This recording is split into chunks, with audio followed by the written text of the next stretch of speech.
Assalamualaikum warahmatullahi wabarakatuh. Kali ini kita ketemu lagi. Kalau kemarin kita sudah membahas tentang simple past tense, kita review sebentar tentang simple past tense. Jadi kemarin saya sudah menjelaskan apa itu simple past tense ya.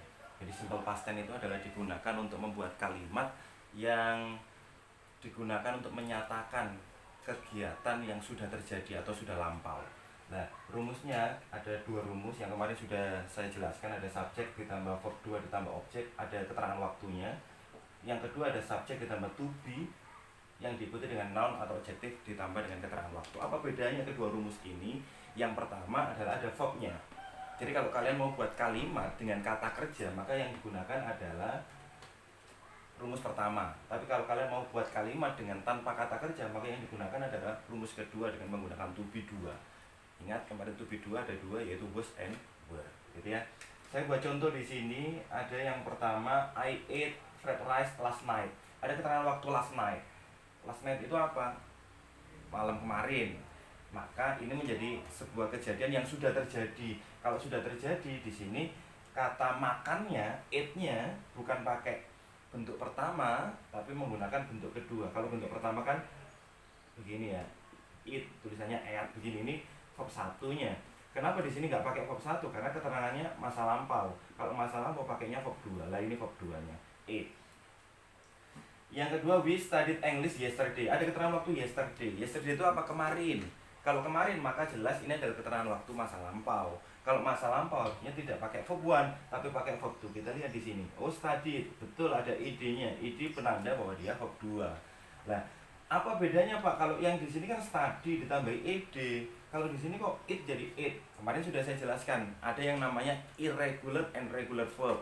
Kalau irregular berubah bentuknya. Ada juga yang tetap. Artinya dia tidak beraturan bentuknya, ada yang berubah, ada yang tetap. Begitu. Tapi kalau yang regular verb seperti studied itu hanya tinggal menambahkan ed pada akhir kata tersebut. Gitu. Kalimat yang ketiga dan kalimat yang keempat saya menggunakan to be atau kalimat dengan tanpa kata kerja. He was a student 2 years ago. Ada keterangan waktu 2 years ago. 2 years ago itu 2 tahun yang lalu. Kalau 2 tahun yang lalu jelas ini adalah kata kerja atau kalimat dalam masa lampau. Maka karena ini tidak ada kata kerjanya, he a student, dia seorang murid, nggak ada kata kerjanya, maka kalimatnya harus ada to be-nya. To be-nya he itu was. Maka kalimat lengkapnya menjadi he was a student 2 years ago. Yang nomor 4 sama, ada kata last season. Last season itu musim lalu. Musim lalu menanda bahwa dia masa lampau. Maka kalau tanpa kata kerja, they a team. Mereka sebuah tim. Sebuah tim itu kan nggak ada kata kerjanya.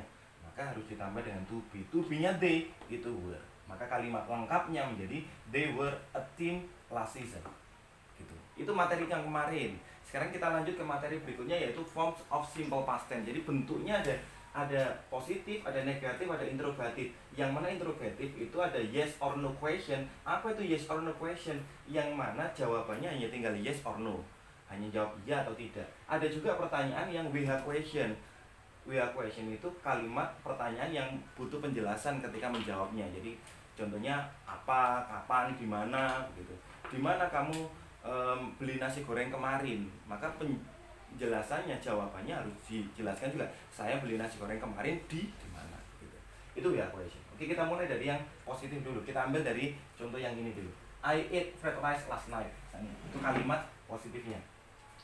I ate fried rice last night. I ate fried rice last night. Oke, ini kalimat positifnya. Terus merubah kalimat negatifnya bagaimana? Ingat, kalimat negatif itu kan ada unsur tidaknya atau ada unsur notnya. Nah, kalau ada notnya maka karena ada kata kerjanya di sini it, yaitu maka di sini tinggal tambahkan did dulu. Did. Ya. I did. Kenapa ada did-nya? Karena ada kata kerja. Kalau nanti tanpa kata kerja, enggak usah pakai did. Karena ada did-nya, maka harus pakai kata kerja. I did. Maaf saya ulangi, karena ada kata kerjanya maka pakai did. I did ditambah dengan not. I did not, gitu ya. I did not, kemudian it-nya ini kan bentuk kedua. Kalau kalimat negatif sudah ada did di sini, maka kembali ke bentuk pertama. begini, I did not eat, lanjutannya sama, fried rice last night. Gitu. Oke ya, itu kalimat negatif. Sedangkan kalau yes or no questionnya, tinggal did-nya ditaruh di depan. Did, nah begitu. Did-nya ditaruh di depan. Kemudian karena ini I, maka pertanyaannya pakai you. Did you? Nah begitu. Did you eat? Pakainya bentuk pertama lagi. Kenapa? Karena sudah ada did di sini yang mewakili dia menjadi verb 2. Did you eat fried rice last night? Nah ini yes or no questionnya. Jadi kalau diartikan begitu, apakah kamu makan nasi goreng kemarin malam? Nah jawabannya tinggal ya atau tidak. Kalau yes berarti yes I did. Kalau no berarti no I didn't. Tinggal begitu. Karena ini yes or no question. Jawabannya hanya yes or no. Kalau WH, kalau WH maka di sini ada when misalnya. Where. Nah, kita ambil kata where. Where di mana? Karena kata tanyanya ada kata kerjanya, maka ada did-nya. Where did ditambah did dulu. Where did you eat fried rice last night? Nah begini, di mana kamu makan nasi goreng kemarin malam? Jawabannya nggak bisa hanya yes or no. Di mana kamu makan nasi goreng kemarin malam? Ya dijawab in the restoran mungkin. Nah ini jawabannya harus butuh penjelasan. Yang ini yes or no question, gitu ya. Ini kalau kalimatnya ada kata kerjanya. Bagaimana dengan kalimat misalnya contoh yang ketiga tanpa kata kerja? Ya boleh.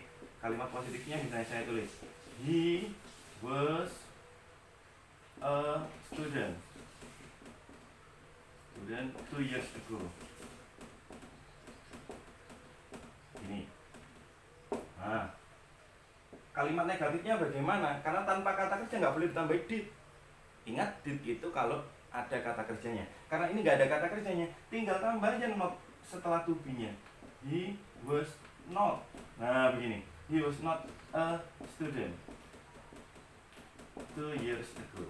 Nah begini, lebih mudah ini. Kalau kalimat pertanyaannya yang yes or no question, bagaimana? To be-nya yang diletakkan di depan. Was he a student? Nah begini, 2 years ago. Ini kalau kalimat pertanyaan. Kalau diartikan bagaimana? Kalau diartikan apakah dia seorang murid 2 tahun yang lalu? Tinggal jawab yes or no, begitu saja. Sekarang bagaimana kalau dengan WH? Ya tinggal WH saja. Misalnya pertanyaannya when, pakai when.